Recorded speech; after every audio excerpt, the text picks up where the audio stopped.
Good morning बच्चों। आज हम फ्यूचर टेंस के तीसरे प्रकार के बारे में हम चर्चा करेंगे और वह है फ्यूचर परफेक्ट टेंस। सबसे पहले आप फ्यूचर परफेक्ट टेंस के वाक्य की पहचान के बारे में हम अध्ययन करेंगे। इस टेंस के वाक्य के अंत में चुका होगा, चुकी होगी, चुके होंगे या चुकूंगा या चुकेगा, चुकेंगे, चुकेगी, ऐसे शब्द आते हैं। जब इस प्रकार के शब्द आते हैं तो हम जान जाते हैं कि यह जो वाक्य है यह फ्यूचर परफेक्ट टेंस का है। यानी कोई कार्य भविष्य काल में पूर्ण रूप से समाप्त होना पाया जाता है, इसमें पूरा होना पाया जाता है भविष्य काल में। तो ऐसे वाक्य, और कभी कभी इस प्रकार के इस टेंस के वाक्य में कभी कभी दो वाक्य साथ साथ आते हैं। जैसे मैंने आपको पास्ट परफेक्ट टेंस मैंने आपको बताया था कि दो वाक्य साथ साथ आते हैं, तो इस टेंस में भी दो वाक्य साथ साथ आते हैं। अब हम इसका अनुवाद कैसे करते हैं? जो बाद का वाक्य होता है उसका अनुवाद हम पहले करते हैं और वह पास्ट परफेक्ट टेंस में करते हैं, और जो वाक्य पहले आया रहता होता है उसका अनुवाद हम सिंपल प्रेजेंट इंडेफिनिट टेंस में करते हैं। प्रेजेंट इंडेफिनिट टेंस में हम करते हैं। यही होता है नियम। अब नियम क्या होता है?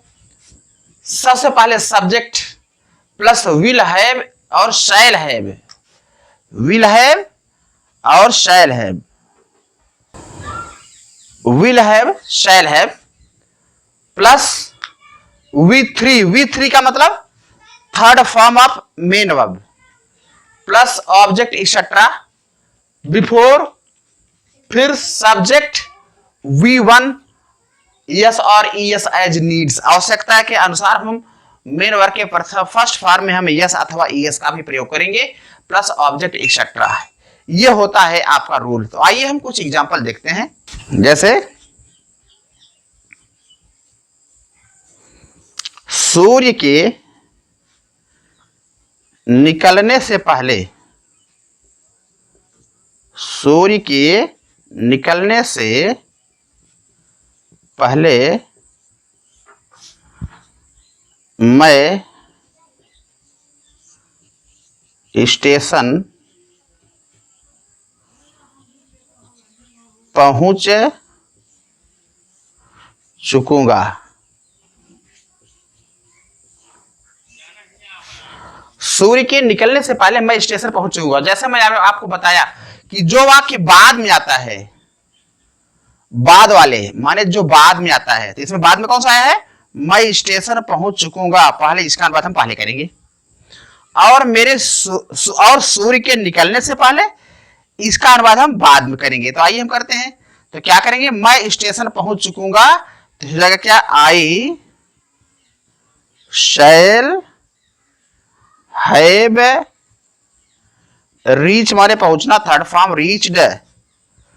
आई shall have reached the station, the station. अब यहां पर हम बिफोर का प्रयोग करेंगे। बिफोर सूर्य का निकलना, before the sun rise means होता है निकलना, इसमें यस का प्रयोग कर देंगे, rises. I shall have reached the station before the sun rises, rises. यस और यस का प्रयोग हम इसमें करेंगे, इसमें हम यस का प्रयोग करेंगे। यहां हमने यस का प्रयोग कर दिया। दूसरा वाक्य देखें।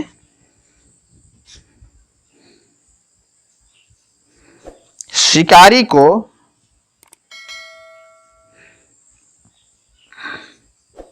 जंगल में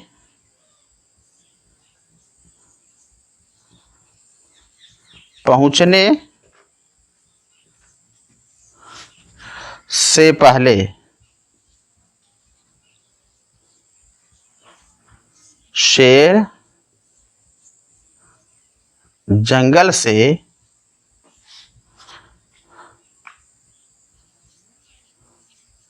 भाग चुका होगा।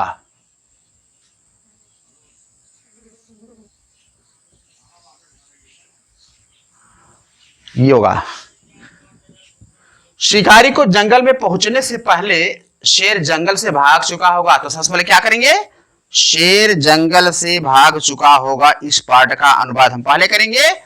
और शिकारी को जंगल में पहुंचने से पहले ये क्या करेंगे, बाद में करेंगे। तो आते देखते हैं, शेर जंगल से भाग चुका होगा, होगा the lion will have, flee means होता भाग जाना, flee, fled, fled, fled from the forest. अब यहां पर बिफोर का प्रयोग करेंगे, बिफोर द हंटर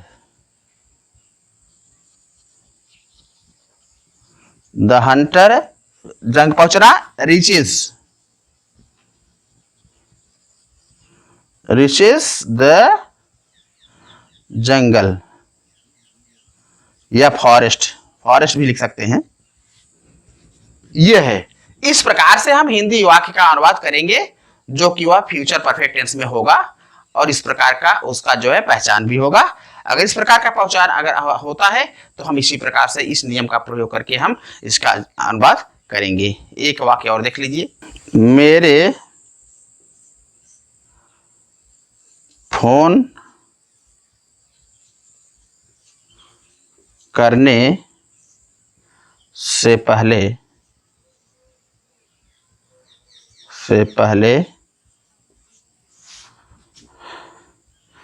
मेरे पिताजी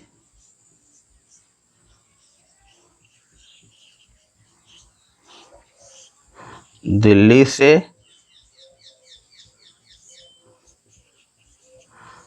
आ चुके होंगे। क्या करेंगे, पहले मेरे फोन करने से पहले मेरे पिताजी दिल्ली से आ चुके होंगे। तो क्या करेंगे, पहले मेरे पिताजी दिल्ली से आ चुके होंगे, इसका अनुवाद हम पहले करेंगे। हो जाएगा क्या, my father will have come from Delhi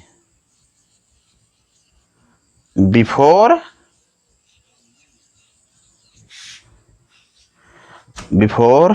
I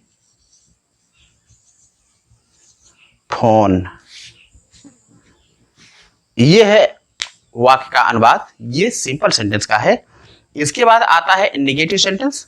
negative sentence का अनुवाद करते समय हम क्या करते हैं, नॉट को हम विल या शैल तथा हैव के बीच में लिखते हैं। आइए हम दूसरे वाक्य पर हम आते हैं, नेगेटिव सेंटेंस पर। हाँ, इसके बाद देखते हैं negative sentence.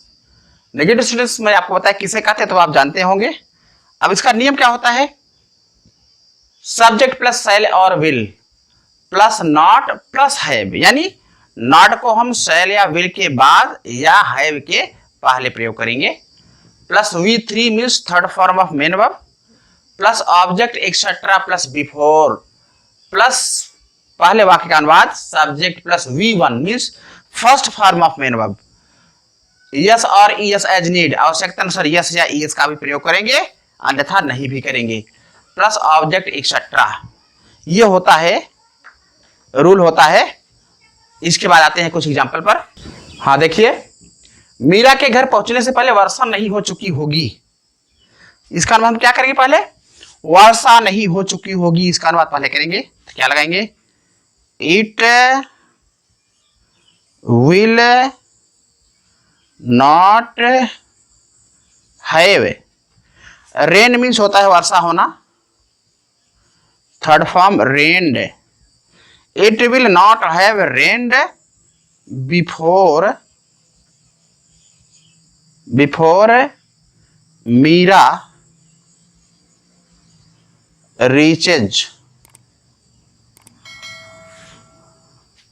reaches the house।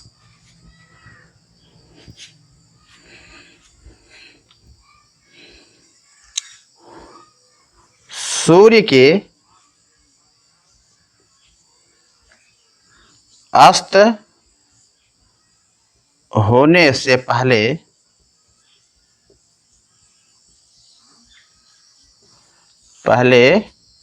मैं स्नान नहीं कर चुकूंगा।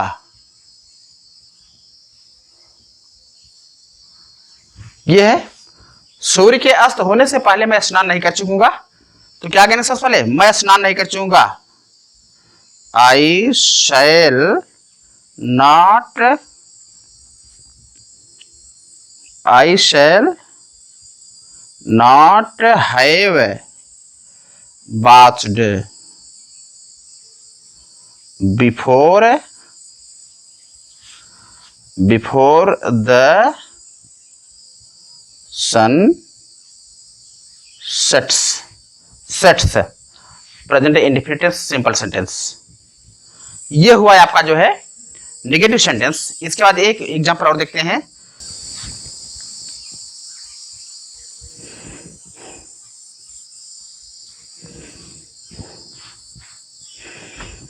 पुलिस के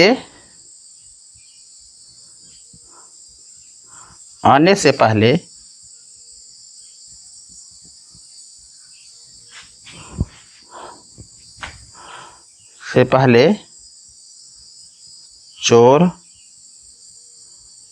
चोर वहां से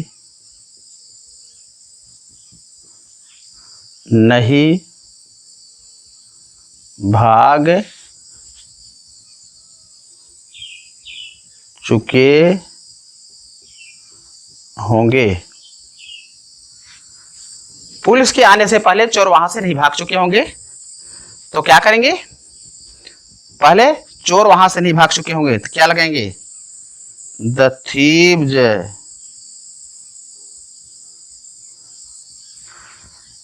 will not have fled from there before the police come। ये होगा। इस प्रकार से हम सेंटेंस का अनुवाद करते हैं। ये निगेटिव सेंटेंस हुआ।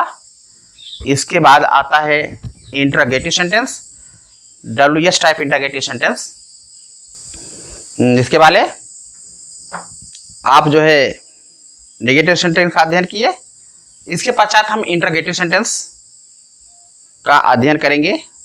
पहले yes no type interrogative sentence, इसके बाद WS टाइप इंटरोगेटिव सेंटेंस। तो सबसे पहले हम yes no type interrogative sentence की बात करते हैं। एग्जाम्पल में, क्या 7 बजने से पहले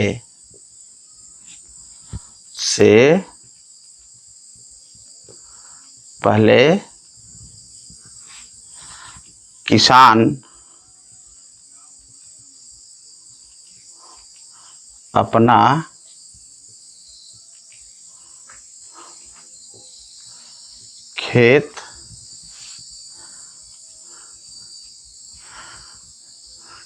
अपना खेत हेगा चुकेगा।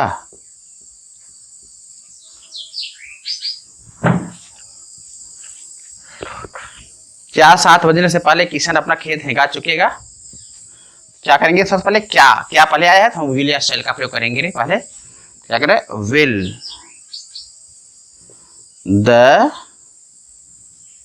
फार्मर हैव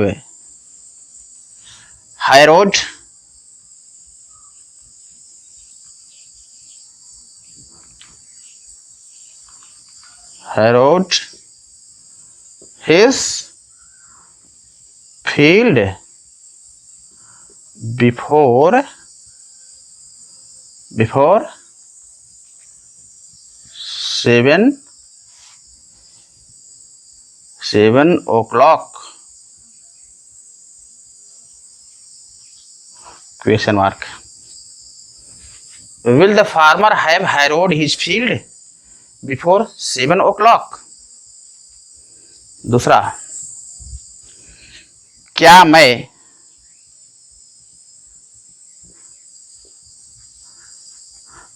रात होने से पहले मैं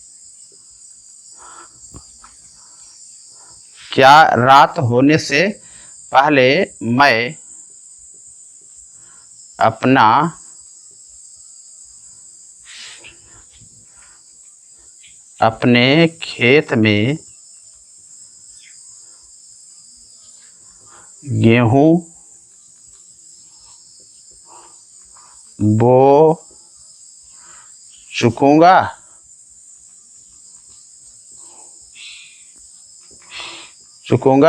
अब क्या करेंगे? क्या रात होने से पहले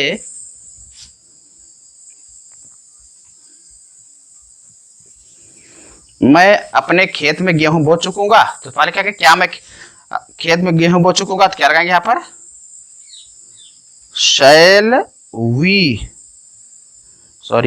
शैल आई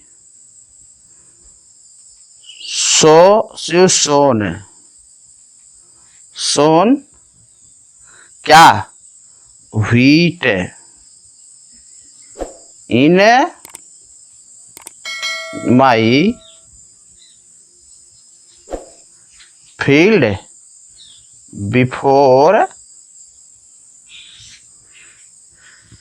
बिफोर इट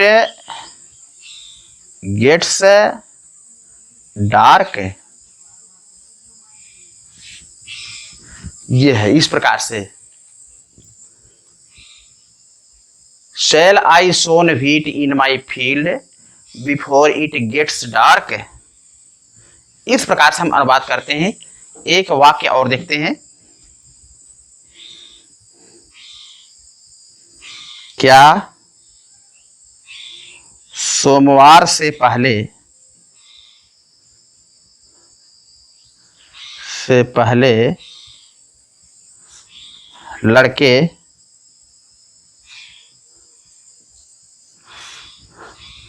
लड़के क्रिकेट खेल चुके होंगे?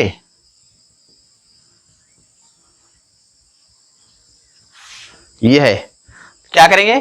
क्या सोमवार से पहले लड़के क्रिकेट खेल चुके होंगे? तो क्या करेंगे? Will the boys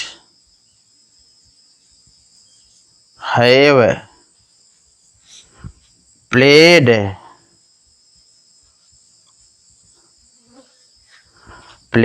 cricket before Monday? ये है आपका वाक्य। इस प्रकार से हम वाक्य का अनुवाद करते हैं। ये आपका है yes no type interrogative sentence, जिसको कहते हैं yes no type interrogative sentence. इसके बाद आता है WS टाइप इंटरोगेटिव सेंटेंस। उसको हम देखते हैं कैसे इसका अनुवाद होता है, आते हैं।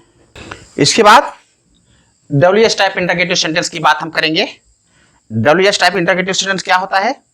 जब प्रश्नवाचक शब्द क्या, क्यों, कब, कैसे, कहां, कौन सा, किसका, किस लिए, यदि ये शब्द वाक्य के बीच में आते हैं तो ऐसे वाक्य को हम WH टाइप इंटरोगेटिव सेंटेंस कहते हैं। इसका अनुवाद हम कैसे करते हैं? सबसे पहले WH वर्ड माने बीच में आए प्रश्नवाचक शब्द की अंग्रेजी प्लस विल और शैल प्लस यहां पर हम सब्जेक्ट का प्रयोग करेंगे plus not if the sentence is in negative, यानी जब सेंटेंस निगेटिव सेंटेंस होगा तो यहां पर हम नॉट का भी प्रयोग कर लेंगे। Plus have plus V3 means third form of main verb plus object etcetera plus before plus फिर से सब्जेक्ट प्लस V1 माने first form of main verb with yes और ES एज नीड, उसमें यस या ES का प्रयोग करेंगे करना होगा तो करेंगे, नहीं करेगा होगा तो उसमें हम नहीं करेंगे, आवश्यकता अनुसार प्लस ऑब्जेक्ट एक्सेट्रा, इसके बाद हम ऑब्जेक्ट आदि का प्रयोग करेंगे। जैसे 9 बजे से पहले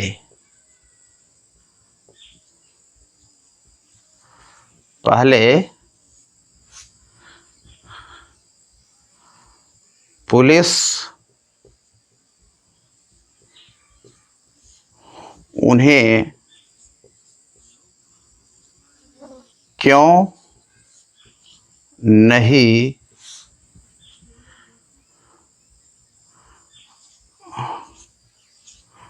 मुठभेड़ में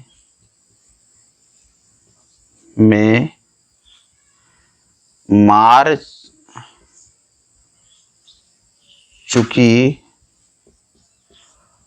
होगी।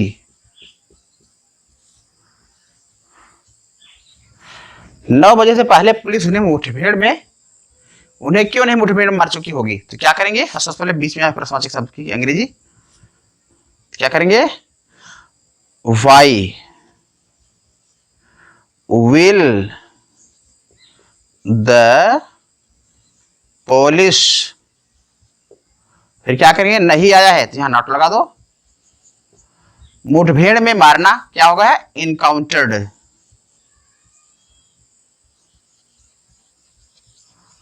इनकाउंटर्ड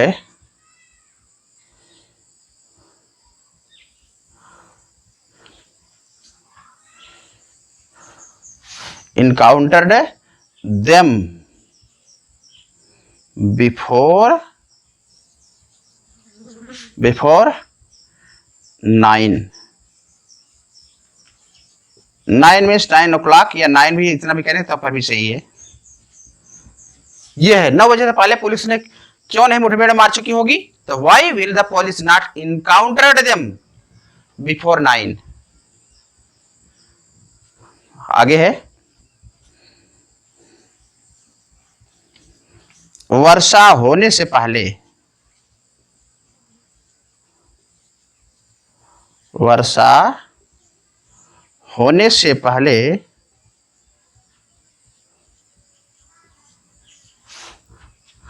सीता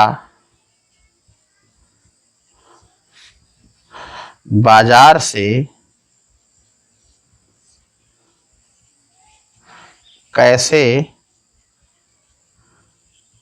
आ चुकी होगी। वर्षा होने से पहले, वर्षा होने से पहले सीता बाजार से कैसे आ चुकी होगी, पहले क्या करेंगे, सीता बाजार से कैसे आ चुकी होगी, तो पहले सीता बाजार से कैसे आ चुकी होगी, कैसे पहले लगाएंगे, how will Sita have come from market. इसके बाद बिफोर का प्रयोग कीजिए, बिफोर इट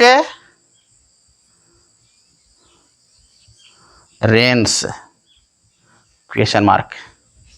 यह है, इस प्रकार से हम वाक्य का अनुवाद करते हैं। एक वाक्य और देखते हैं, मेरे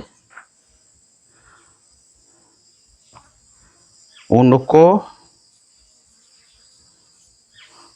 सूचना देने से पहले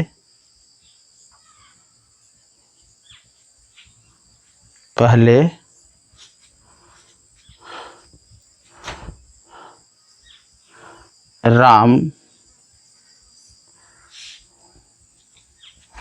मेरे घर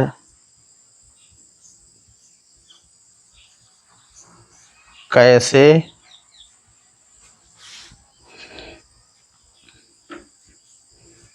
पहुंच चुकेगा। अब क्या करेंगे, राम मेरे घर कैसे पहुंच चुकेगा, इसका अनुवाद हम पहले करेंगे, how will Ram have reached my house before I inform him. ये हुआ। इस प्रकार से हम इंट्रोगेटिव सेंटेंस का अनुवाद करते हैं, WH टाइप इंट्रोगेटिव सेंटेंस का अनुवाद। इसके बाद हम आपको होमवर्क देते हैं, और होमवर्क देने से पहले मैं आपसे एक रिक्वेस्ट करना चाहूंगा कि आप इस चैनल को जरूर सब्सक्राइब कीजिए, शेयर कीजिए और बेल आइकन को प्रेस करना नहीं भूलेंगे। आइए हम होमवर्क पर चलते हैं, होमवर्क आपको देते हैं। इसके बाद हम होमवर्क की तरफ ले चलते हैं। ये आपके होमवर्क हैं। पहला है, मेहमानों के आने से पहले हम खाना खा चुके होंगे। पक्षियों के उड़ने से पहले शिकारी उन पर निशाना नहीं ले चुका होगा। माली के बगीचे में आने से पहले कलियां नहीं खिल चुकी होंगी। सूर्य के निकलने से पहले कितने लड़के मैदान में पहुंच चुके होंगे। वर्षा होने से पहले